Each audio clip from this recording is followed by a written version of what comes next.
Universitas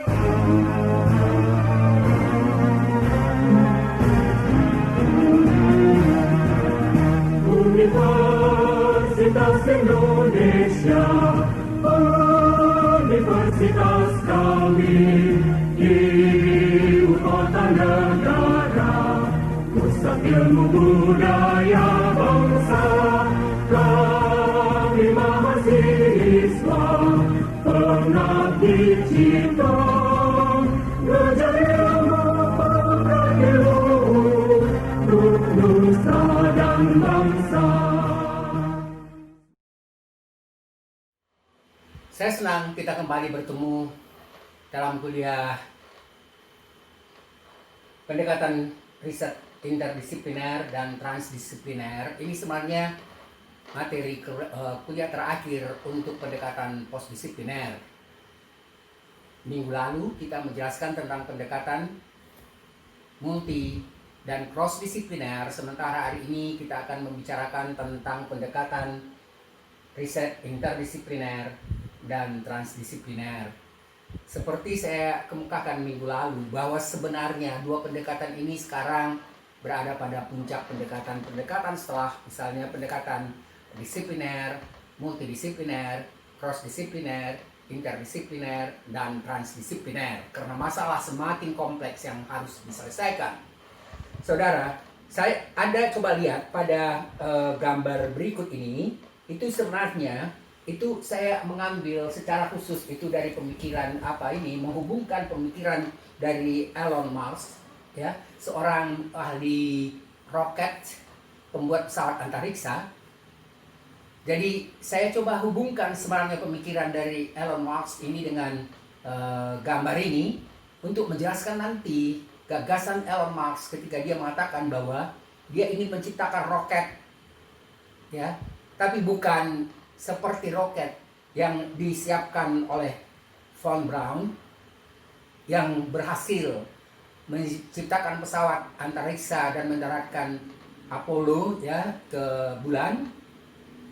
Dia mengatakan saya tidak ingin melanjutkan itu, ya, dan dia mengatakan saya justru ingin menemukan planet baru, planet Mars, dan karena dia mengatakan perlu sekali menemukan planet Mars yang mungkin bisa manusia hidup di sana, karena dia mengatakan bumi ini semakin tidak layak untuk ditinggali. Ada sebenarnya pemikiran kreativitas, ya, ada imajinasi yang kuat dan kreativitas yang kuat dari pemikiran Elon Musk ini, karena dia sudah berpikir jauh dan memikirkan bahwa ke depan itu memang di dalam dunia ilmu pengetahuan pun kita memerlukan kreativitas dan imajinasi itu.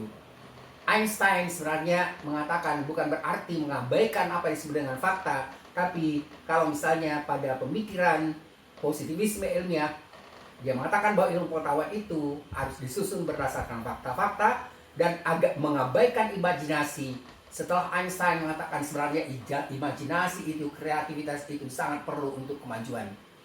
Elon Musk ini sebenarnya mengatakan ketidaklayakan bumi lagi ditinggali. Apalagi kalau misalnya kita tidak berusaha untuk menyelamatkan bumi, lingkungan hidup kita ini. Dan sekarang sebenarnya penyelamatan lingkungan hidup ini itu menjadi masalah penting di dalam ilmu pengetahuan.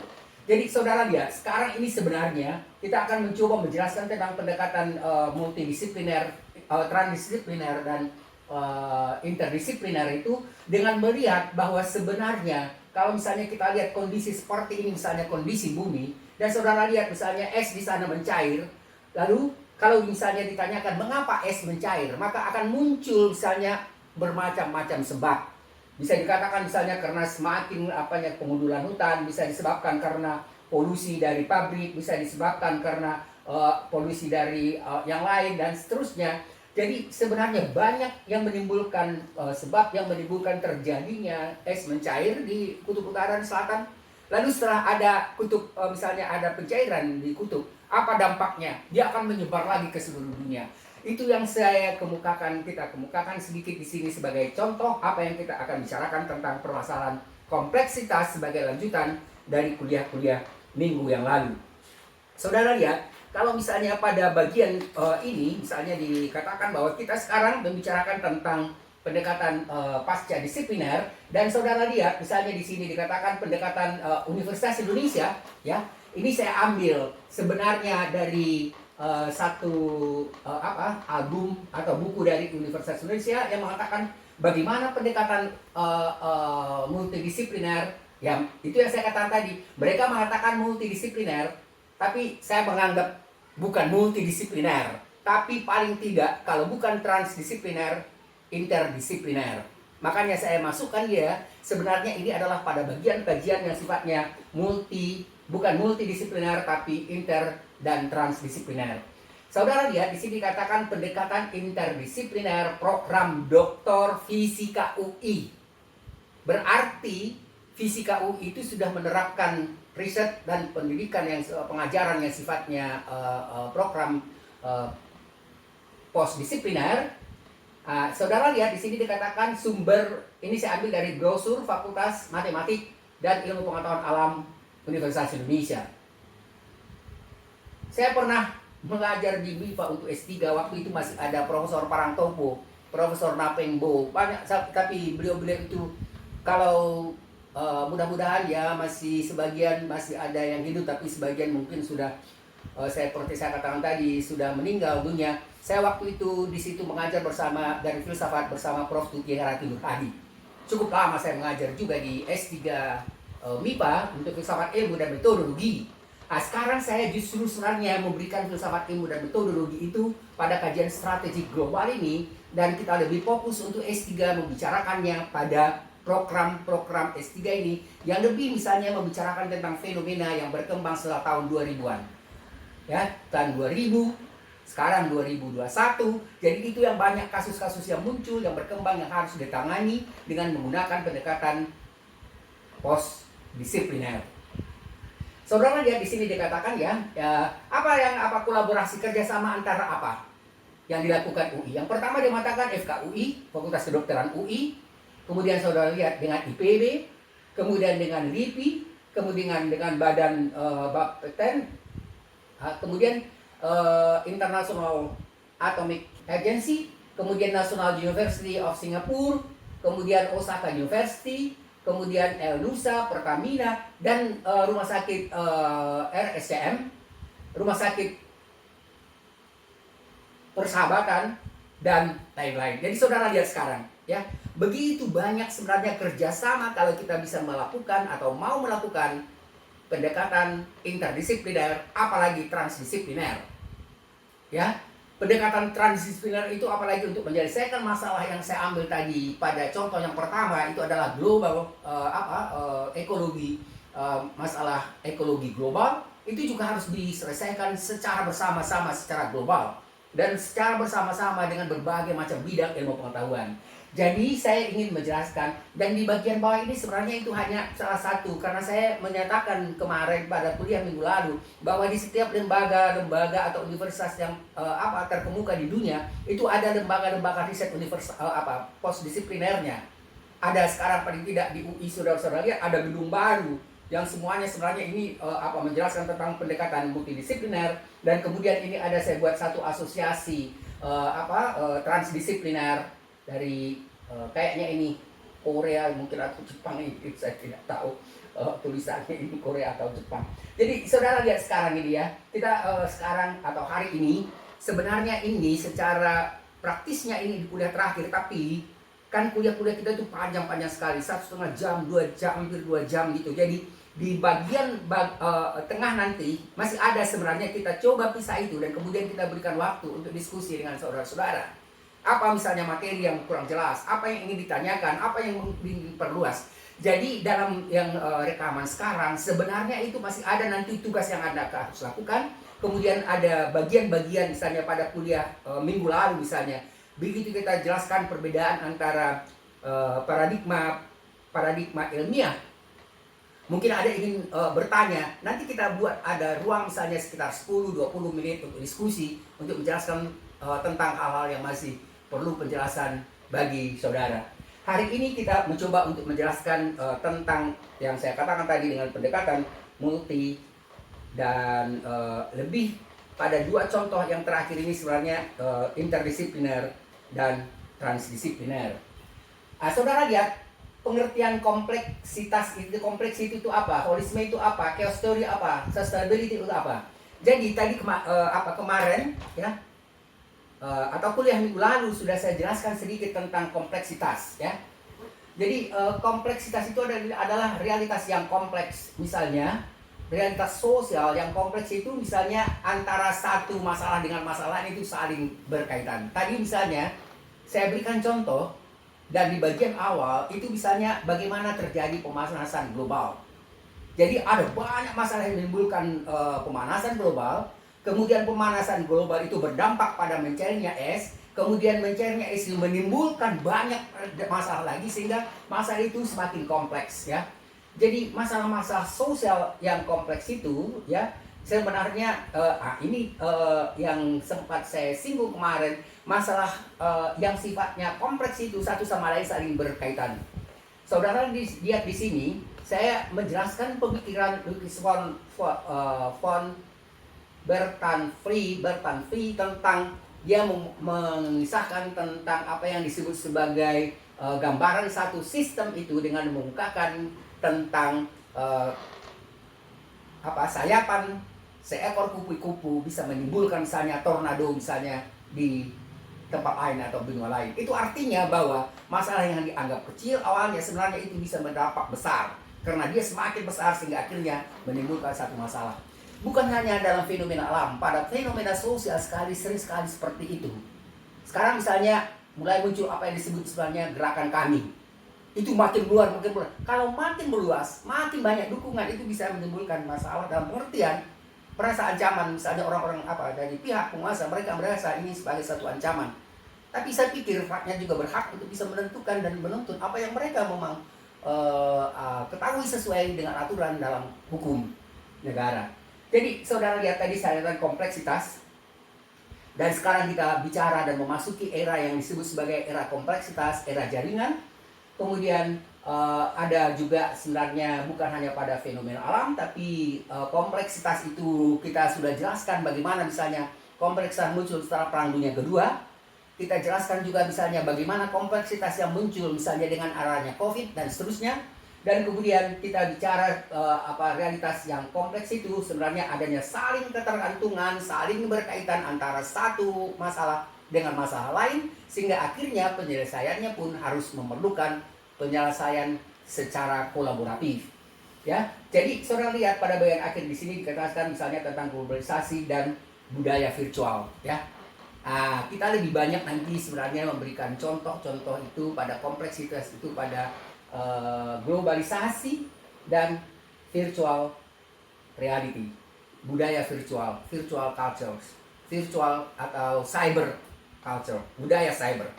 Jadi sekarang kita misalnya melihat, kalau misalnya kita bicara tentang budaya, yang dikatakan dengan budaya virtual itu adalah ya, termasuk misalnya kalau kita misalnya belajar ekonomi, ada ekonomi virtual, ada politik virtual, ada sosial virtual, macam-macam, ada komunikasi atau komunitas virtual, macam-macam muncul yang baru yang tidak pernah ada sebelum tahun 2000-an paling tidak untuk Indonesia. Kita belum disibukkan dengan masalah itu. Tapi sekarang kita misalnya lebih banyak dihadapkan oleh masalah-masalah yang kita sebut tadi dengan budaya virtual. Kita lebih banyak misalnya menghadapkan dengan apa yang kita sebut dengan masalah global. Jadi hampir-hampir sebenarnya permasalahan lokal, global, dan lokal, nasional, dan global itu sudah satu sama lain saling mempengaruhi.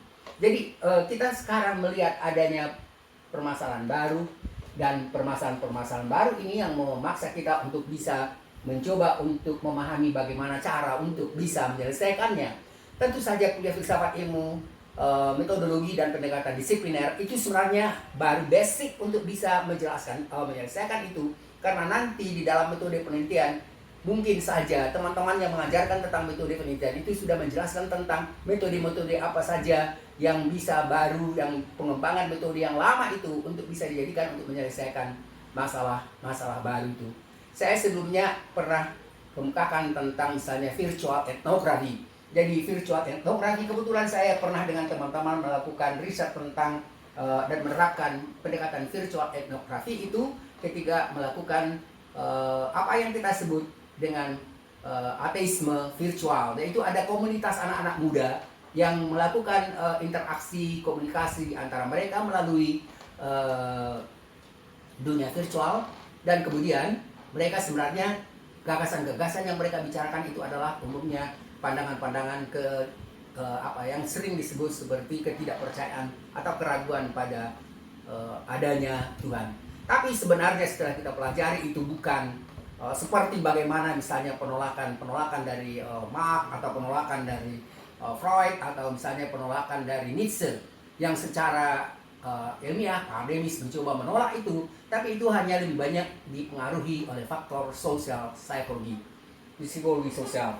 Jadi berikutnya saudara lihat bahwa pada bagian berikutnya kita akan bicara tentang kompleksitas dan sebab pemanasan global itu. Tadi kan saya katakan ada bermacam-macam, dan di sini dijelaskan misalnya pemanasan global itu bisa saja disebabkan karena meningkatnya karbon dioksida dan penggunaan kendaraan bermotor, ya.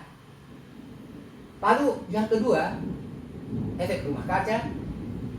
Yang ketiga, pembabatan hutan, ya.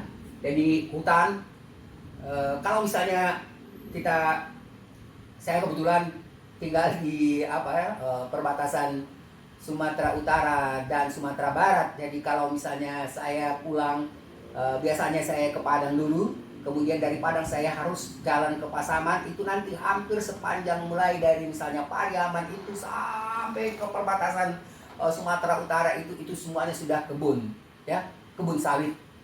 Katanya sih saya nggak tahu apa, tapi katanya itu orang-orang kaya dari Jakarta yang punya, sampai misalnya di belakang rumah saya itu juga sudah kebun.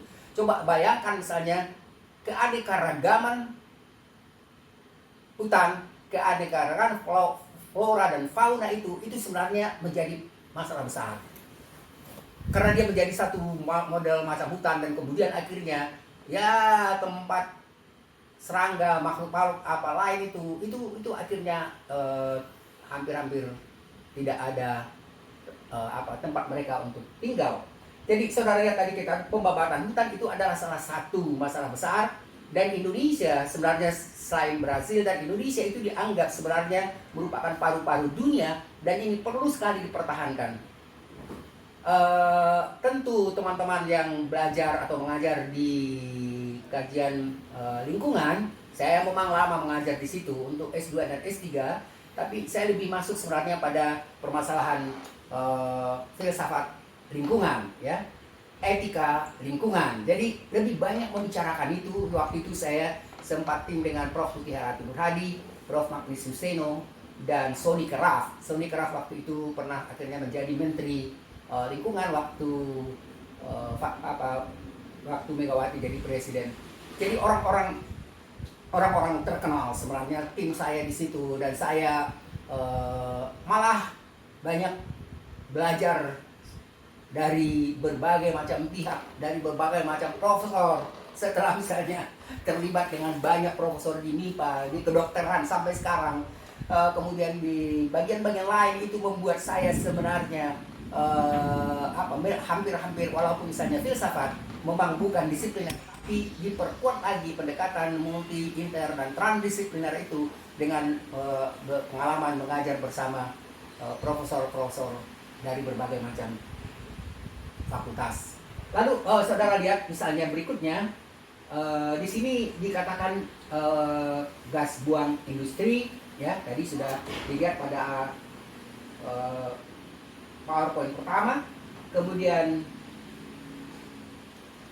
polusi bahan bakar bensin, penggunaan gas klorofluorkarbon, kemudian pemakaian listrik, dan seterusnya. Jadi paling tidak sebenarnya di sini saya kemukakan 10.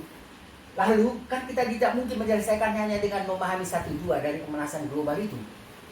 Jadi saudara sekalian, di sini kita sudah mulai mencoba lebih memperjelas sebenarnya perbedaan pendekatan. Walaupun minggu lalu kita sudah singgung misalnya pendekatan disipliner, multidisipliner, interdisipliner, transdisipliner, saya sekarang mulai lebih berfokus untuk menjelaskan itu. Jadi kalau misalnya penjelasan disipliner kan sudah lihat ya, hanya ada satu disiplin, atau misalnya disiplin-disiplin yang berada pada bidang itu yang disebut dengan intradisipliner. Kemudian multidisipliner paling tidak ya, saya melakukan proses pembelajaran dengan menggunakan pendekatan multidisipliner atau riset multidisipliner.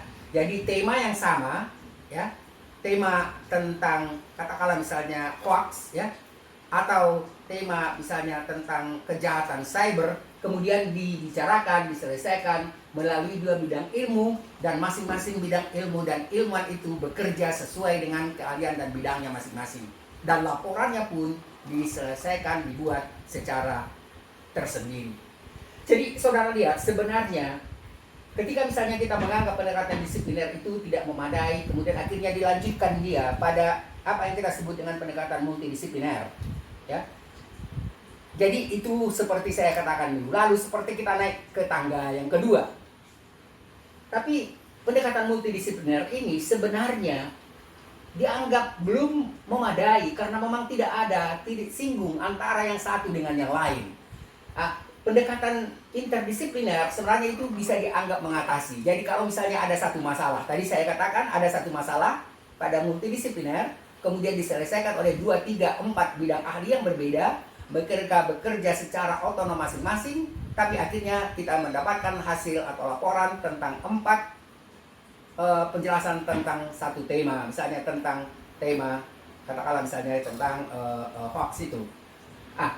Interdisipliner sebenarnya kan di sini sudah ada kolaborasi, semakin ada kerjasama antara masing-masing ilmuwan itu untuk bisa menyelesaikan satu masalah.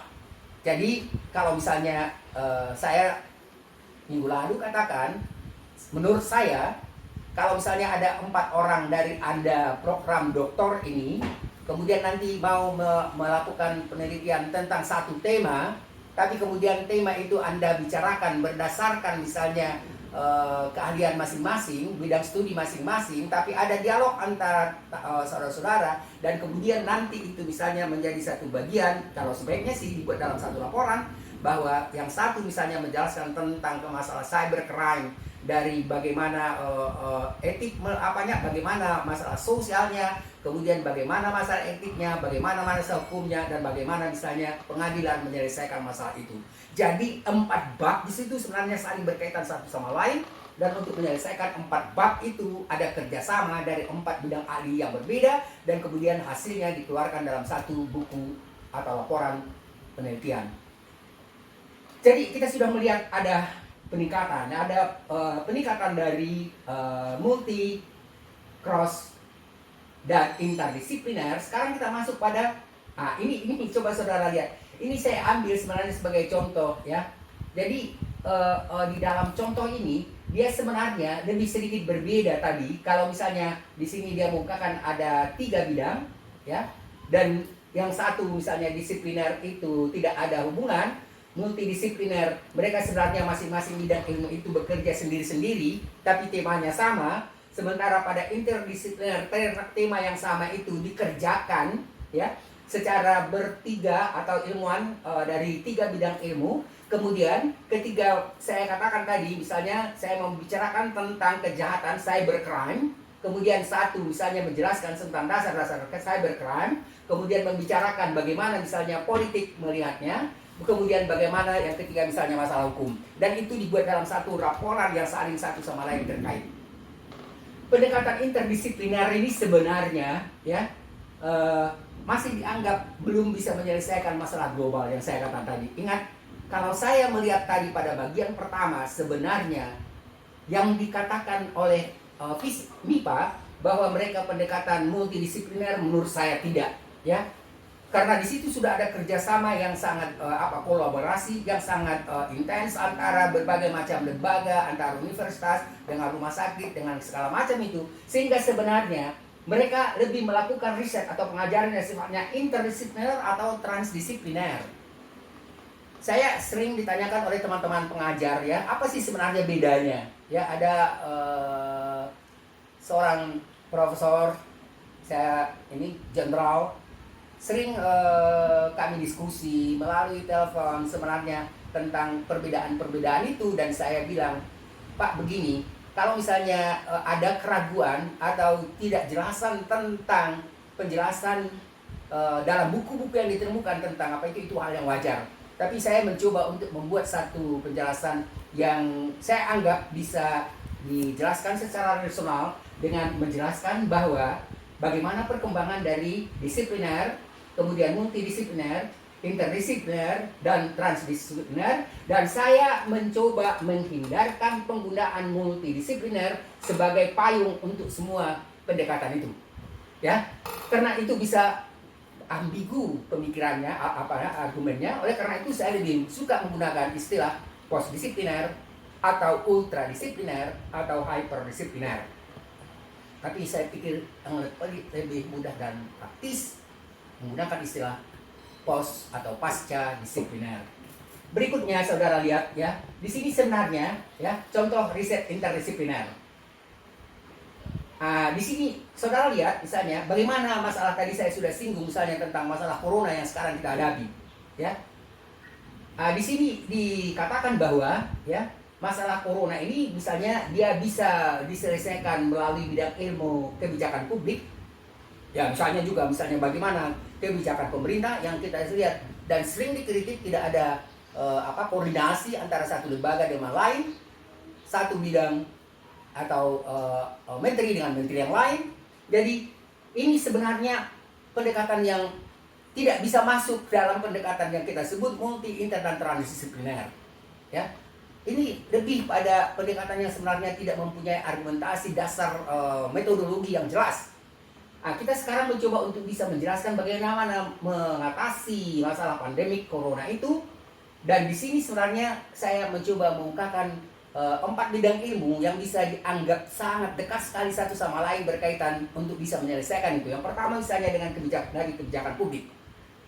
Kita mencoba untuk misalnya menjelaskannya bagaimana misalnya kebijakan publik ya, dan kita lihat misalnya salah satu di antaranya misalnya kebijakan publik itu katakanlah misalnya bagaimana upaya untuk bisa melakukan PSBB. Jadi kebijakan itu tidak berjalan dengan baik karena memang kita melihat bahwa ada banyak orang yang tidak bisa punya kewenangan pun ngomong tentang itu. Membuat kebijakan satu sama lain itu kita lihat sebenarnya saling bertabrakan. Tapi di dalam pendekatan yang kita sebut sebagai pendekatan interdisipliner, semua bidang ilmu yang terlibat ini harus ada dialog antara mereka, harus ada kolaborasi di antara mereka. Jadi misalnya mereka harus melihat tujuan yang sama. Saya selalu katakan bahwa kalau misalnya di dalam universitas itu ada visi dan misi, ya, misalnya ada visi program pascasarjana kajian strategi global, maka visi itu menjadi tujuan semua dosen di dalam pengajaran.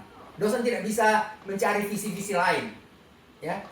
Jadi visi itu sebenarnya saya kemukakan pada perkuliahan bahwa visi itu sebenarnya kalau misalnya kita katakan ada berbagai macam bidang ilmu dan dosen yang mengajar, itu bisa diibaratkan sebenarnya metafornya seperti sekelompok kesebelasan bola kaki. Kesebelasan pemain itu tujuannya satu, bagaimana misalnya memasukkan gol ke gawang lawan dan menang di dalam pertandingan. Jadi sebenarnya di dalam visi itu kita harus bisa mencapai ya apa yang dirumuskan di dalam visi dan misi, dan kemudian itu kerjasama semua dosen dan semua staf akademis yang ada di bawah naungan pascasarjana itu. Jadi bidang yang kedua misalnya sosiologi, ya. Lalu ilmu kesehatan, ini juga begitu. Ya, kita lihat misalnya dari Menteri Kesehatan malah penjelasannya nggak jelas, rada ngawur ya. Lalu kemudian dari ilmu komunikasi sama juga, ya. Ada misalnya orang yang tidak bagiannya komunikasi, dia menjelaskan itu, dan kemudian akhirnya banyak lagi misalnya influencer yang mengungkapkan hal yang sebenarnya lebih baik tidak didengar. Jadi tidak ada kerjasama, dan memang itu bukan pendekatan yang kita sebut sebagai pendekatan interdisipliner, Tapi begitu kita masuk ke penjelasan interdisipliner, mestinya harus ada, kalau kita katakan ada 4 bidang studi, 4 bidang empat ilmuwan yang mencoba menjelaskan itu, atau kelompok ilmuwan yang menjelaskan itu, maka akhirnya mereka harus punya tujuan yang sama, ada kerjasama di antara mereka, walaupun misalnya mereka masih bertugas untuk lebih menyelesaikan sesuai dengan bidang mereka, tapi antara satu bidang ilmu dengan bidang ilmu lain itu mempunyai tujuan yang sama. Ya, jadi kita lihat ini sebenarnya, saudara lihat di sini ada juga contoh interdisipliner, ya, pendekatan interdisipliner, misalnya tentang pembelajaran lingkungan, ya. Jadi ada bagaimana misalnya permasalahan pembelajaran lingkungan itu disampaikan, dilakukan melalui misalnya physical science, kemudian life science, kemudian mengenai studi social studi, dan kemudian humaniora dan lain-lain. Jadi sebenarnya semuanya itu berupaya untuk bisa membuat satu pemahaman pengajaran yang holistik tentang permasalahan lingkungan itu.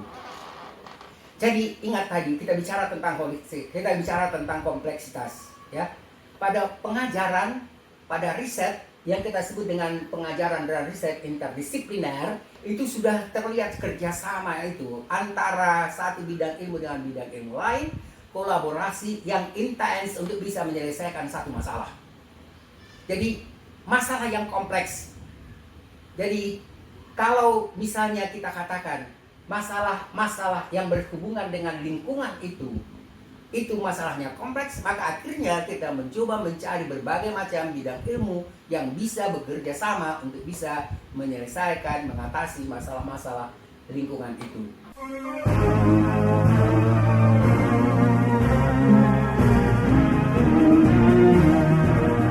Universitas Indonesia, universitas kami, ibu kota negara, pusat ilmu budaya bangsa. Kami mahasiswa pengabdi cipta.